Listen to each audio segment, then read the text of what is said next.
Hello दोस्तों, हमारे YouTube channel में आप सभी का स्वागत है। हम लोग पॉलिटी पढ़े थे, जिसमें हम लोग पार्लियामेंट देख लिए थे, संसद। पिछले वीडियो में अगर उस वीडियो को नहीं देखें तो आप मेरे चैनल को विजिट कीजिए और जाकर मेरे वीडियो को ज़रूर देखें, तभी आपको समझ में आएगा। आज हम लोग न्यू टॉपिक पढ़ेंगे, जिसमें न्यायपालिका। ठीक है, तो न्यायपालिका के बारे में पढ़ेंगे और इस वीडियो को आप पूरा देखिएगा, तभी आपको समझ में आएगा। और जो भी मेरे दोस्त नए चैनल पर आए हैं तो चैनल को सब्सक्राइब कर दें, साथ में बेल आइकन दबा दें। चलिए वीडियो के माध्यम से देखते हैं। अभी दिख रहा होगा न्यायपालिका। ठीक है, तो हम लोग संसद पार्लियामेंट का पढ़ चुके थे। ठीक है, चलिए देखते हैं। भारत में एकीकृत नगर पालिका क्या है? भारत में क्या है? एकीकृत नगर पालिका है। कैसी है? एकीकृत यानी एकीकृत, दोहरी नहीं। यूएसए में कैसा है? दोहरी। यूएसए में दोहरी न्यायपालिका है। हमारे देश में किसी भी व्यक्ति के लिए कोई भी क्राइम किया हो तो उसके लिए एक ही सज़ा है। ठीक है, लेकिन अमेरिका में और देश में दोहरी न्यायपालिका होती है। एक होता है देश के, एक होता है राज्य का। लेकिन हमारे देश में राज्य में भी वही नियम लागू होते हैं और केंद्र में भी, मतलब भारत सरकार में भी वही नियम लागू होते हैं। ठीक है, यानी प्रत्येक नागरिक के लिए, भारत में प्रत्येक नागरिक के लिए एक ही न्यायपालिका है। ठीक है, अगर उसको मृत्यु दंड है तो उसको मृत्यु दंड ही देना होगा। ठीक है, लेकिन ऐसा यूएसए में नहीं है। ठीक है, तो यूएसए में कैसा है? देश के लिए अलग है और राज्य के लिए, स्टेट के लिए क्या है? अलग है। नेक्स्ट,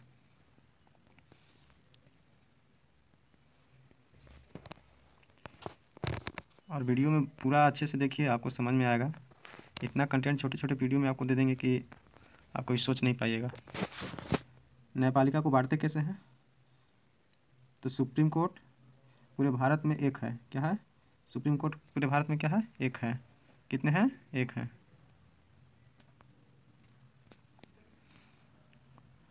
और हाई कोर्ट क्या होता है? प्रत्येक राज्य में होते हैं। ठीक है, कोई कोई ऐसा भी राज्य है, जैसे पश्चिम बंगाल हो गया, है ना, तो उसमें एक ही है। उसके अंतर्गत और आता है, उधर से हो गया गुजरात, हाई कोर्ट भी अलग है ना। तो ये अधिकतर राज्यों में उच्च न्यायालय होते हैं, लेकिन सर्वोच्च न्यायालय भारत में एक ही है। ठीक है, लेकिन एक बात और है कि किसी भी राज्य के लिए, मतलब एक उच्च न्यायालय जो है किसी भी दूसरे राज्य के लिए भी योगदान दे सकता है। ठीक है, जैसे आंध्र प्रदेश हो गया, है ना, चंडीगढ़ हाई कोर्ट हो गया, तो ये सब जो है ना, ये सब एक दूसरे दूसरे राज्यों को भी अंडर में करता है। ठीक है, हाई कोर्ट और सुप्रीम कोर्ट क्या है? एक अपीलीय न्यायालय है। ठीक है, अपीलीय न्यायालय कहने का माना है कि आप वहाँ पे अगर आपको कुछ भी प्रॉब्लम है ना, या फिर कोई भी आपको दिक्कत लगता है तो उसके थ्रू आप अपील दायर कर सकते हैं। ठीक है, या फिर अपने आप को अगर असंतुष्ट हैं, जिससे आपके पास आपके थ्रू केस अगर हो गया, ठीक है, तो आप हाई कोर्ट आपको दे दिया सज़ा, तो आप असंतुष्ट हैं तो उसके खिलाफ आप हाई कोर्ट में, सुप्रीम कोर्ट में आप अपील दायर कर सकते हैं। ठीक है, ताकि उस पर सुनवाई किया जा सकता है। तो हाई कोर्ट और सुप्रीम कोर्ट जो होते हैं भारत में, और राज्यों में जो हाई कोर्ट होते हैं, वो ये क्या होते हैं? अपीलीय होते हैं। उसमें आप अपील कर सकते हैं। ठीक है, लेकिन डिस्ट्रिक्ट कोर्ट और सिविल कोर्ट, जिसको सिविल कोर्ट या डिस्ट्रिक्ट कोर्ट ही बोलते हैं, जो कि प्रत्येक डिस्ट्रिक्ट में होते हैं, तो उसमें आप कोई भी अपील दायर नहीं कर सकते हैं। कहाँ नहीं कर सकते हैं? डिस्ट्रिक्ट कोर्ट या सिविल कोर्ट में क्या नहीं कर सकते हैं? अपील दायर नहीं कर सकते हैं। उसके खिलाफ आप दायर नहीं कर सकते हैं। ठीक है, अगर आपको जेल की सज़ा सुना दिया गया तो आपको जेल ही होगा, उसमें आपको कोई सुनवाई नहीं होगा, आप उसके खिलाफ कोई भी अपील दायर नहीं कर सकते। लेकिन सुप्रीम कोर्ट और हाई कोर्ट, लेकिन हाई कोर्ट जो दो है ऐसा, इसमें आप अपील दायर कर सकते हैं। अगर आप हाई कोर्ट से संतुष्ट नहीं है तो आप सुप्रीम कोर्ट जाइए, वहाँ पे अपना अपील को सुनाइए। ठीक है, लेकिन डिस्ट्रिक्ट कोर्ट में ऐसा नहीं है। डिस्ट्रिक्ट कोर्ट में आप किसी भी अपील को दायर नहीं कर सकते हैं। ठीक है, और डिस्ट्रिक्ट कोर्ट जो होता है प्रत्येक जिले में होते हैं। हाई कोर्ट जो होते हैं अधिकतर राज्यों में होते हैं। ठीक है, पंचायतन न्यायालय का गठन कब हुआ था? तो 1947 में हुआ था। कब हुआ था? 1947 में। किसका गठन हुआ था? पंचायतन न्यायालय का। जैसे कि नहीं देखते हैं ग्राम पंचायत में कभी कभी न्यायालय होता है, कोई मुखिया हो, सरपंच हो गया, इस सब का बैठक जो होता है वो पंचायतन के अंतर्गत आता है। तो उसका गठन कब हुआ था? 1947 में हुआ था। कब हुआ था? 1947 में। अब अपीलीय किसके किसके प्रति दायर कर सकते हैं? अब अपीलीय दायर कैसे कर सकते हैं? मान लीजिए कि कोई व्यक्ति का सज़ा हुआ है 5 साल का, ठीक है, और उसको सिविल कोर्ट यानी डिस्ट्रिक्ट कोर्ट से संतुष्ट नहीं है।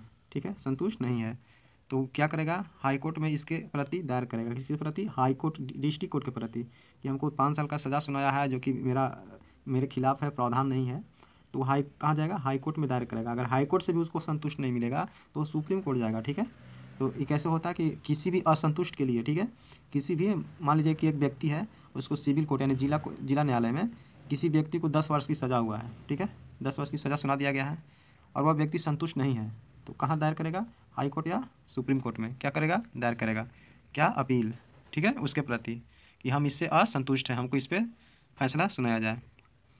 1773 ईस्वी का रेगुलेटिंग एक्ट क्या है, 1773 का रेगुलेटिंग एक्ट, बंगाल में एक सुप्रीम कोर्ट की स्थापना किया गया था। 1773 ईस्वी की रेगुलेटिंग एक्ट के तहत क्या किया गया था, बंगाल में सुप्रीम कोर्ट की स्थापना किया गया था, ठीक है, किसके तहत, 1773 के रेगुलेटिंग एक्ट के तहत। कहाँ किया गया था, तो बंगाल में क्या स्थापना किया गया था, सुप्रीम कोर्ट, सर्वोच्च न्यायालय की था स्थापना। 1935 के अधिनियम जो था, 1935 के अधिनियम, यह एक संघीय न्यायालय का गठन किया था, ठीक है। तो 1935 के अधिनियम के तहत भारत में एक संघीय न्यायालय का गठन किया गया था। क्या किया गया था, एक संघीय न्यायालय का गठन किया गया था, ठीक है। आइए सुप्रीम कोर्ट देखते हैं। सुप्रीम कोर्ट का बात करते हैं तो अनुच्छेद 124 से 147 तक उल्लेख है, कितना तक, 124 से 147 तक किसका उल्लेख है, सुप्रीम कोर्ट का, ठीक है।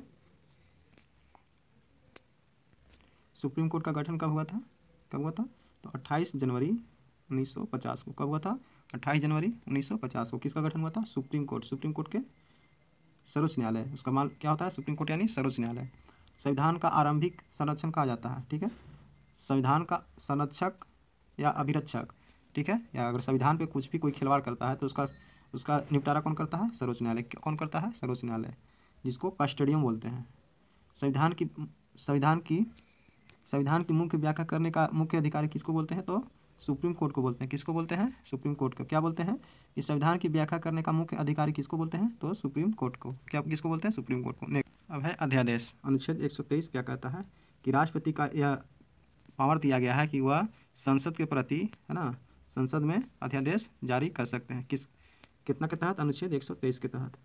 अगर मान लीजिए कि संसद में सत्र नहीं चल रहा हो, ठीक है, मान लीजिए कि मानसून सत्र या जो भी है बजट सत्र, और बजट सत्र चल रहा था, ठीक है, जनवरी में, जनवरी का फरवरी में, तो 1 फरवरी को बजट सत्र अभी निर्मला सीतारमन जी लाए थे, है ना, तो उसी का सत्र चलता है। तो साल का शुरुआती किससे होता है, तो बजट सत्र से होता है। किससे होता है, बजट सत्र से।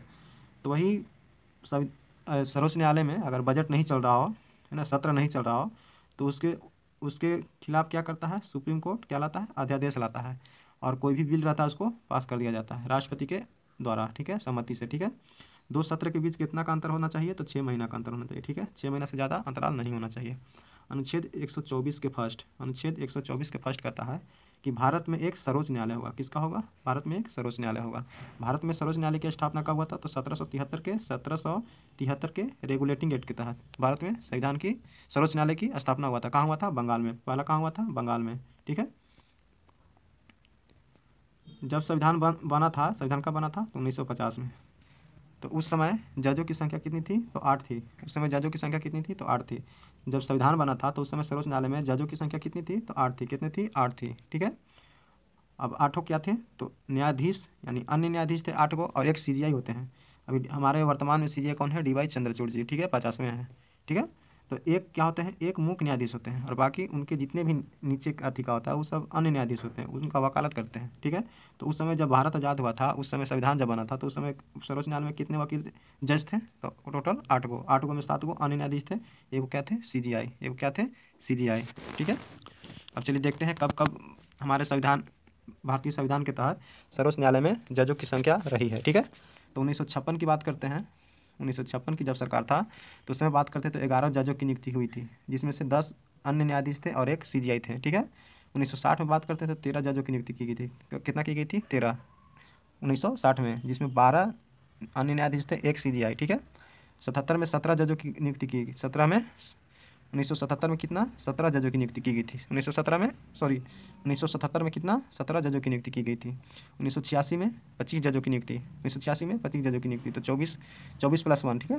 2009 में 31 जजों की नियुक्ति, 2009 में 31 जजों की नियुक्ति, 30 प्लस 1। 2020 में 34 जजों की नियुक्ति, 2020 में 34 जजों की नियुक्ति, 33 प्लस 1, ठीक है। भारत के सर्वोच्च न्यायालय के प्रथम मुख्य न्यायाधीश कौन थे, तो हीरालाल जे कानिया। कौन थे, हीरालाल जे कानिया। सुप्रीम कोर्ट के प्रथम मुख्य न्यायाधीश कौन थे, भारत के सर्वोच्च न्यायालय के प्रथम मुख्य न्यायाधीश कौन थे, तो हीरालाल जे कानिया। अनुच्छेद 124 के ख, जिसको बी बोलते हैं, 126 के बी, नियुक्ति कैसे होता है, तो मुख्य न्यायाधीश की नियुक्ति कौन करते हैं? तो राष्ट्रपति करते हैं, ठीक है। अन्य न्यायाधीश की नियुक्ति भी कौन करते हैं? तो राष्ट्रपति करते हैं, ठीक है। तो भारत के सर्वोच्च न्यायालय के मुख्य न्यायाधीश की नियुक्ति कौन करते हैं? तो राष्ट्रपति करते हैं। और अन्य न्यायाधीशों की नियुक्ति कौन करते हैं? राष्ट्रपति करते हैं। कौन करते हैं? राष्ट्रपति करते हैं। अनुच्छेद 124 के सी 124 के सी क्या कहता है कि योग्यताएं, भारत में अगर सर्वोच्च न्यायालय के न्यायाधीश बनना हो, है ना, तो उसके लिए योग्यताएं क्या होना चाहिए? तो वह भारत का नागरिक होना चाहिए। क्या होना चाहिए? भारत का नागरिक होना चाहिए। वह किसी भी हाईकोर्ट में न्यायिक जज के रूप में कार्य किया हो, मानो वो किसी भी हाईकोर्ट में, जैसे कोई भी अगर सर्वोच्च न्यायालय का मुख्य न्यायाधीश बनना चाहता है तो उसके लिए शर्त है कि वह भारत का तो नागरिक होना ही चाहिए, लेकिन वह किसी भी हाईकोर्ट जो होता है, जैसे बम्बे हाईकोर्ट हो गया, है ना, तो ये सब जो होता है, गुजरात हाईकोर्ट हो गया, तो ये सब जो उतना है, पटना हाईकोर्ट है, तो ये सब जितना भी है, तो उस सब जितना भी कोर्ट है ना, सभी में वह 10 साल तक अगर लगातार वकीली किया हो तो वही व्यक्ति को सुप्रीम कोर्ट का क्या बनाया जा सकता है? जज बनाया जा सकता है। अनुच्छेद 124 के डी क्या है? 124 के डी, इसमें क्या है कि न्यायाधीशों को उसके पद से हटाया जाना। न्यायाधीश अगर बन गया तो क्या उसको हटा नहीं सकते हैं? हाँ, बिल्कुल हटा सकते हैं। तो अनुच्छेद 124 के डी में उल्लेख है।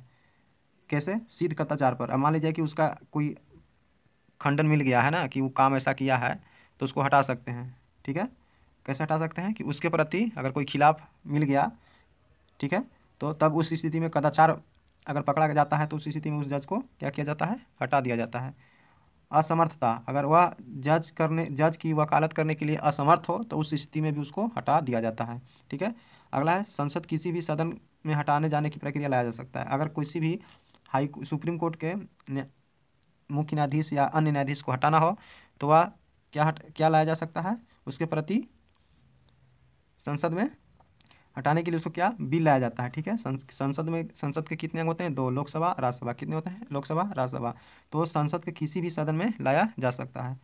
सदन के सदस्य संख्या में कुल बहुमत द्वारा, अगर किसी भी सर्वोच्च न्यायालय के मुख्य न्यायाधीश को हटाना है तो संसद में सदस्य की कुल संख्या का बहुमत मिलना चाहिए, ठीक है, तभी हटा सकते हैं।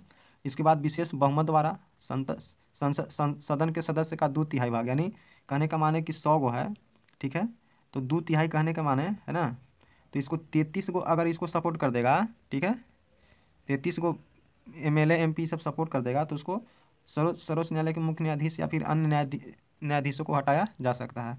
तो दोस्तों, इस वीडियो में कैसा लगा आप ज़रूर फीडबैक दें, और नेक्स्ट वीडियो में इसके बाद और पढ़ेंगे। अभी सर्वोच्च न्यायालय ख़त्म नहीं हुआ है, थोड़ा छोटा वीडियो कर दिए हैं, ठीक है। तो और जो भी दोस्त हैं तो इस वीडियो को ज़्यादा से ज़्यादा शेयर करें। और दोस्त, एक चीज़ बताना चाहते हैं कि अगर कोई भी LP, है ना, LP का अगर सेट मारना चाहते हैं तो इस चैनल के माध्यम से आपको प्रोवाइड कर दिया जाएगा। आप बने रहिएगा। आप अपना कमेंट ज़रूर बताइएगा कि आपको सेट मारना है, तो हम आपको सेट प्रोवाइड कर देंगे, ठीक है। ठीक है दोस्तों, मिलते हैं नेक्स्ट वीडियो में। धन्यवाद।